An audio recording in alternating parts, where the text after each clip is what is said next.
بسم الله الرحمن الرحيم الحمد لله رب العالمين والصلاة والسلام على خاتم الأنبياء والمرسلين نبينا محمد وعلى آله وصحبه أجمعين. This is chapter 4 and it's about applications of differentiation, and section 4.1 is about the maximum and minimum values. Let us first differentiate between absolute and local extreme values. So in this figure we see that the highest point is the point 3 and 5. So we can say that the largest value of f is f of 3 equals to 5. And also we can see that the smallest value is f of 6 equals to 2, this point. So we say that the absolute maximum of f is f of 3 equals to 5, and the absolute minimum is f of 6 equals to 2. And the definition of absolute maximum would be f of c would be absolute maximum if it's greater than or equal to f of x for all x in the domain. So f of 3 here is 5. 5 is greater than all the y values in the domain. Also f of c, we will call it absolute minimum if f of c is less than or equal to f of x for all x in the domain. So it's smaller than all other values in the domain. So this is the definition of absolute maximum and absolute minimum. Sometimes they call it global maximum or minimum. Now, what about the local maximum or the local minimum? The local maximum, f of c would be a local maximum if it's greater than f of x, but not in all the domain, just when x is near to c. When x is near c, f of c is less than or greater than. So if it's greater than all f of x near c, then we will call it local maximum, and f of c would be local minimum if it is less than f of x for all x near c. And near c means some open interval containing c. Some open interval containing c. So for example, here f of 3, which is 5, is greater than all the numbers in a small interval containing 3.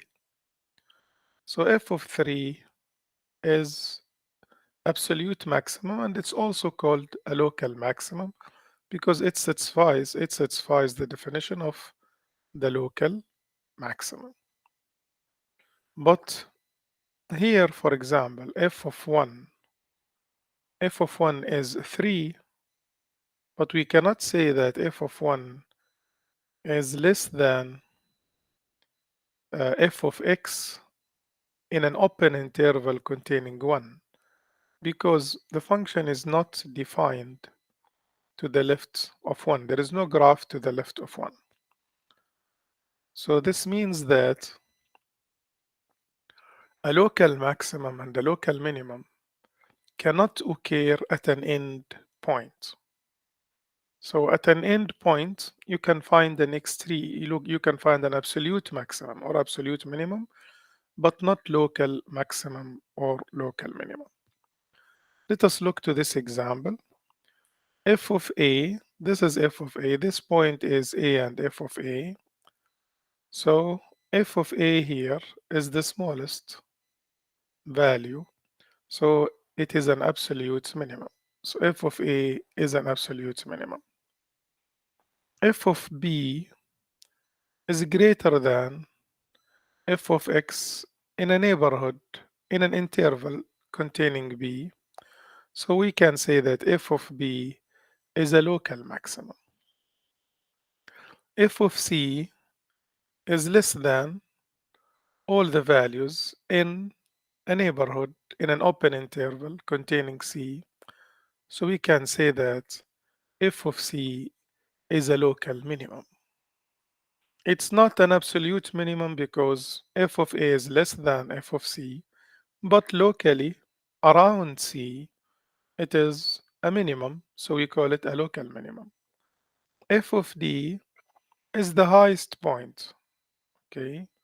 So it is the absolute maximum, and it is also, we can call it also local maximum, but it is the absolute maximum.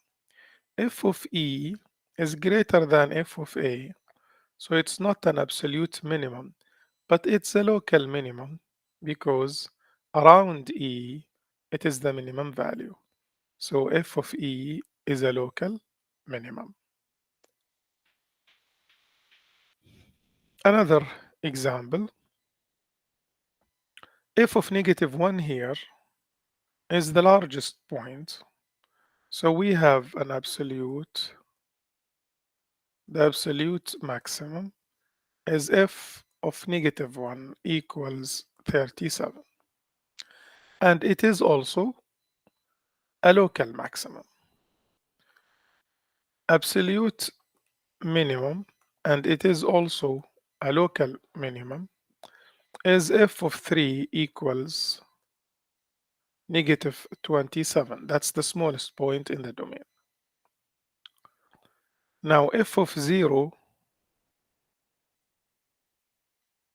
equals 0 is local minimum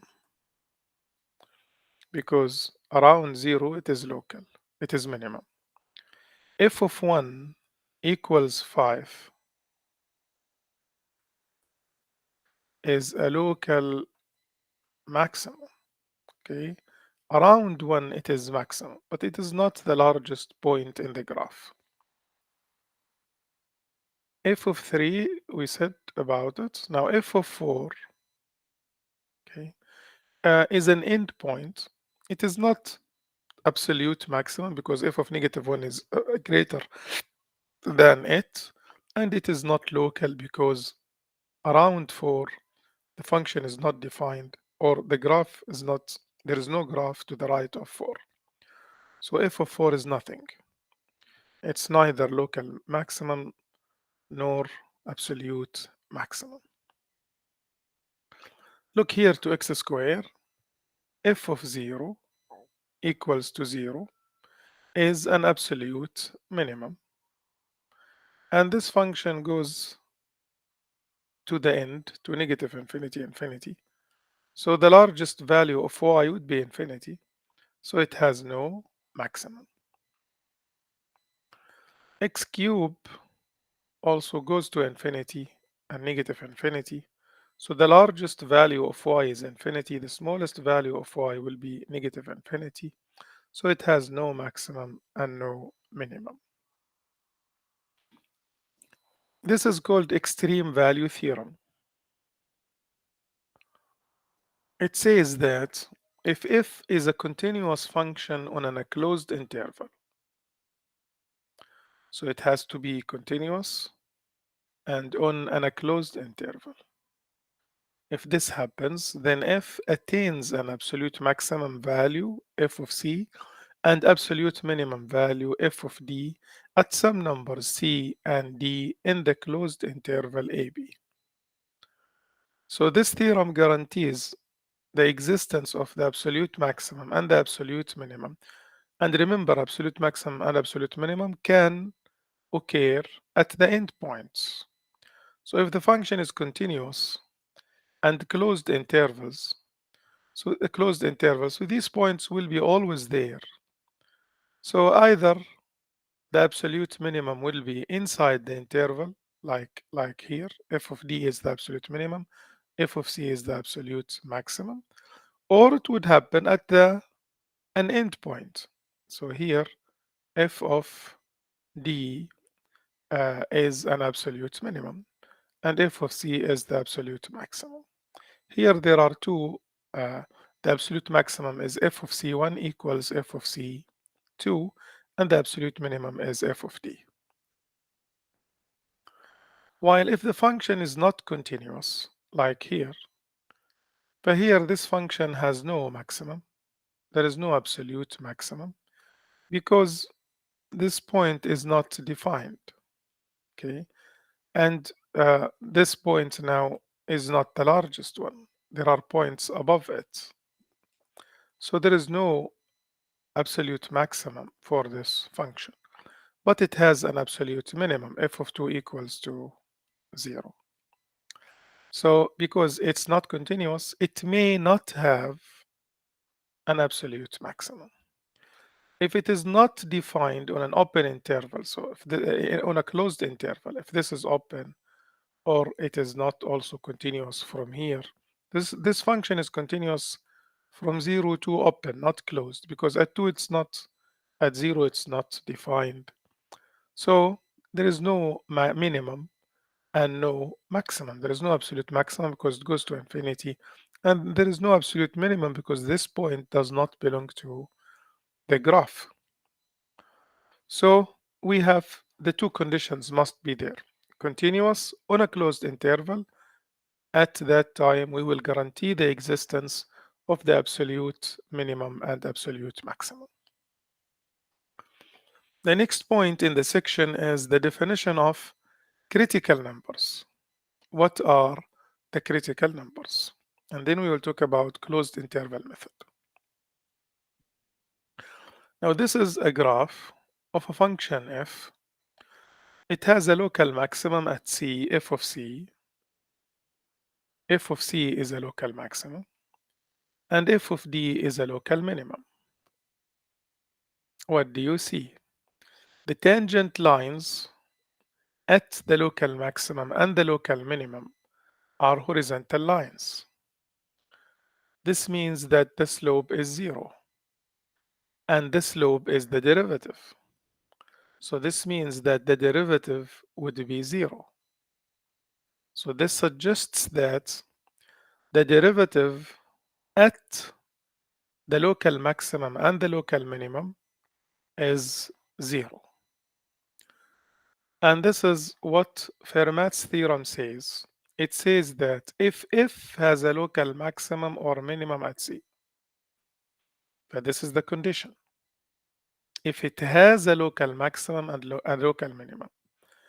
And the second condition, if the derivative at c exists, then the derivative equals to 0. So if these two conditions satisfied, then the derivative at c is 0. A question may arise. What if the derivative at c is 0? Does it mean that the function has a local maximum or minimum? And the answer is no. The derivative of c could be 0, like here in this example, f of x equals x cubed. At 0, we have a tangent line, horizontal tangent line. The slope is 0. The derivative at 0 is 0. And you can see f of 0 is neither maximum, neither local maximum nor local minimum. So if the derivative is 0, this does not mean that the function has a local maximum or local minimum. So the converse of the Fermat's theorem is not correct. So it is only one direction. If f has a local maximum or minimum, and if prime of c exists, then f prime of c is 0. Also, this condition is important. F prime of c exists, because it could happen also that uh, f prime of 0 here for the absolute value does not exist.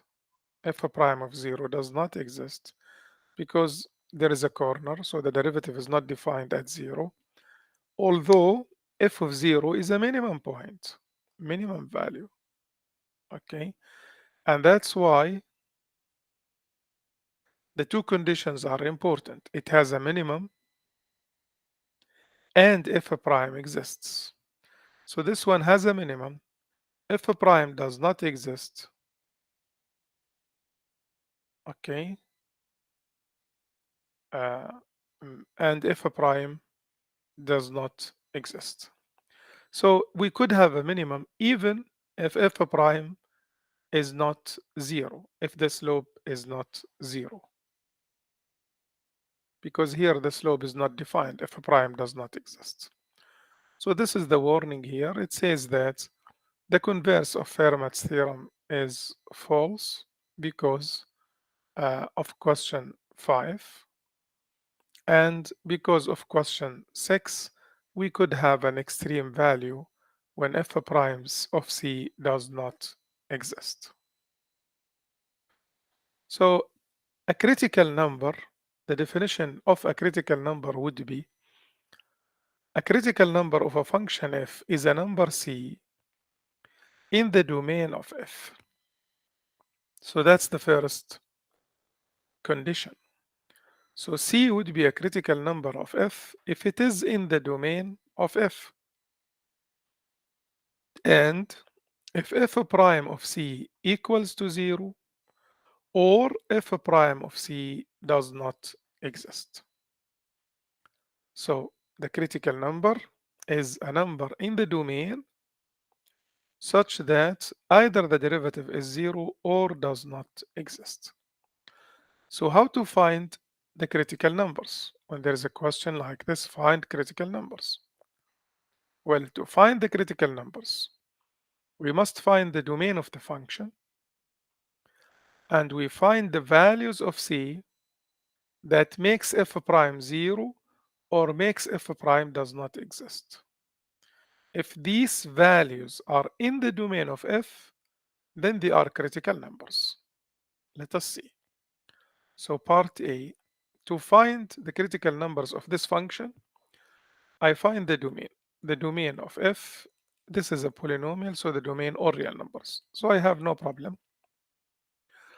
All numbers are in the domain. So now I find f prime of C,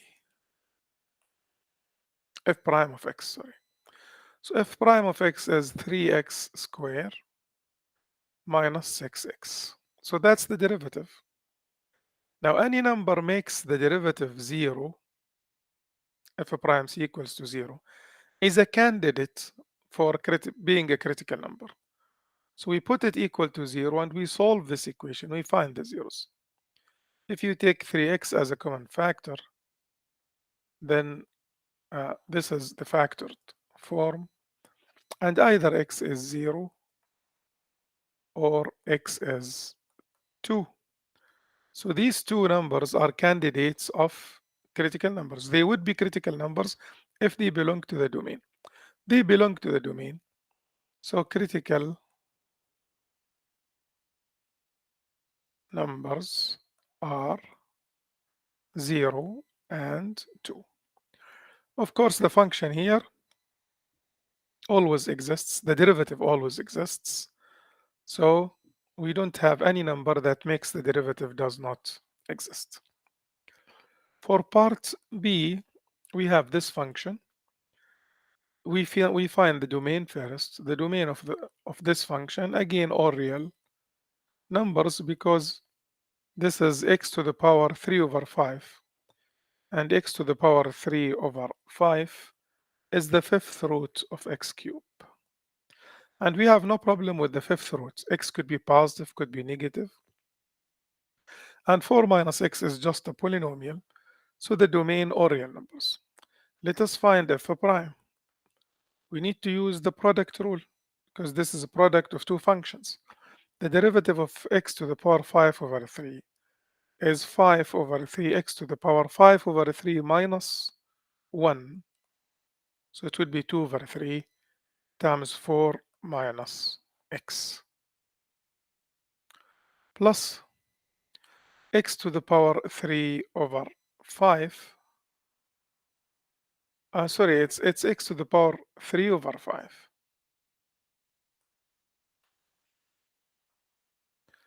So the derivative is 3 over 5 times x to the power 3 over 5 minus 1, which is negative 2 over 5, plus x to the power 3 over 5 times the derivative of 4 minus x, which is negative 1.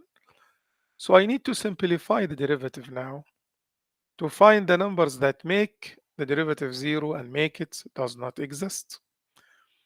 So here I will write it 3 times 4 minus x, and 5 is in the denominator, and x to the power negative 2 over 5, I'll take it below to make the power positive. And this is negative x to the power 3 over 5. Well, I will add these two fractions to find f prime written as a quotient or fraction. So I have 3 times 4, 12, minus 3x minus x to the power 3 over 5 times 5, x to the power 2 over 5. So this is 5 times x to the power 2 over 5 plus 3 over 5 is 5 over 5, which is 1. And here I have 5 times x to the power 2 over 5. So this is 12 minus 3 minus 5 minus 8x over 5 times x to the power 2 over 5. And now this is f prime written in the simplest form, in the form in which I can find the values that makes f prime 0 and the values that makes f prime does not exist. Well, f prime would be 0, okay? 12 minus 8x over 5x to the power 2 over 5 would be equal to 0 if 12 minus 8x equals to 0, if the numerator is 0. Okay, if you multiply cross product, you will have 12 minus 8x equals 0 times 5x to the power 2 over 5, which is 0. So put in your mind, always the fraction is 0 if and only if the numerator is 0. So the zeros of f prime are the zeros of the numerator. And if I take 8x to the other side, then x would be 12 over 8 or 3 over 2. So this number will make f prime 0. And f prime will be does not exist if the denominator is 0. So 5x to the power 2 over 5 would be 0 if x to the power 2 over 5 is 0. So which means if you raise both sides to the power 5 over 2, 0 to power 5 over 2 is 0. So x is 0. So f prime does not exist when x is 0. F prime is 0 when x is 3 over 2. Both are candidates of f of being critical numbers if they are in the domain. Well, the domain of the function is all real numbers. So both numbers are in the domain. This belongs to the domain, and this belongs to the domain of f, of course. So critical numbers are 3 over 2 and 0. So these are the two critical numbers of this function. The last point in this section is called the closed interval method. Here, a question would be asked about to find the absolute maximum and minimum values of a continuous function on a closed interval, because we have a theorem, we mentioned it, that says if f is continuous on a closed interval, then it has an absolute maximum and absolute minimum. So how to find these absolute maximum and minimum if we have a continuous function on a closed interval? So the method is to find the values of f at the critical numbers. So which means we find the critical numbers first, and then we find the values of f at these critical numbers. And we find the values of f at the endpoints of the interval at a and b. And the largest of these values would be the absolute maximum, and the smallest would be the absolute minimum. So this is the question. Find the absolute maximum and minimum values of this function. So this function is continuous if is continuous because it's a polynomial on the interval from -½ to 4, closed interval. So how to find the absolute maximum and minimum? First, I need to find the critical numbers of f. So to find the critical numbers, I find the derivative, also the domain of f, or real numbers, so I have no problems. F prime is 3x squared minus 6x. I put it equal to 0, and I find the zeros. 3x, x minus 2, 0 equals to 0. Then x is 0, or x is 2. F prime always exists, okay, because it's a polynomial function. It cannot always exists.